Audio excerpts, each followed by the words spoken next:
हामी ट्रेकिङ जानलाई स्टार्ट गऱ्यौँ ल। चौरी खर्कको लागि हामी लाग्यौँ सुरुवात पोइन्टमा छौँ।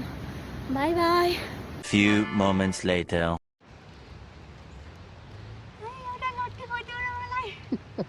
खोजिदिन्छु क्या खोजिदिन्छु। म त जान्नु बुढा, तिमीहरूले जाऊ, म त जान्नु।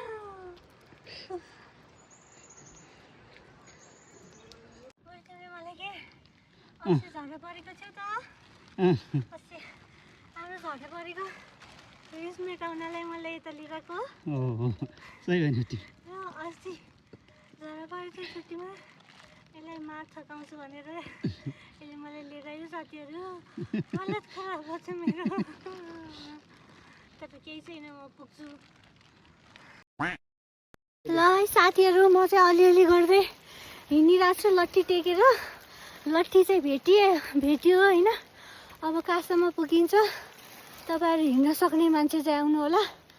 यस्तै छ जिन्दगानीमा, के गर्ने हो र।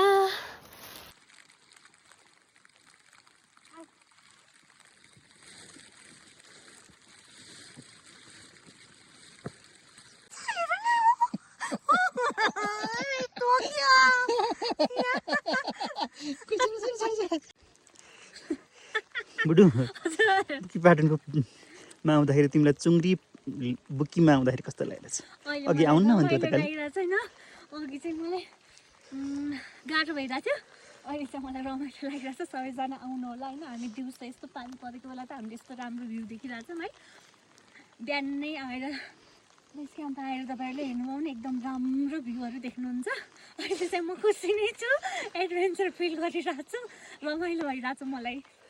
फाइनली साथीहरू हामी तल आइपुग्यौँ। पुरै थाक्दै यो लट्ठीको सहायताले माथि पुगेर यहाँ तल आइसकेँ फाइनली।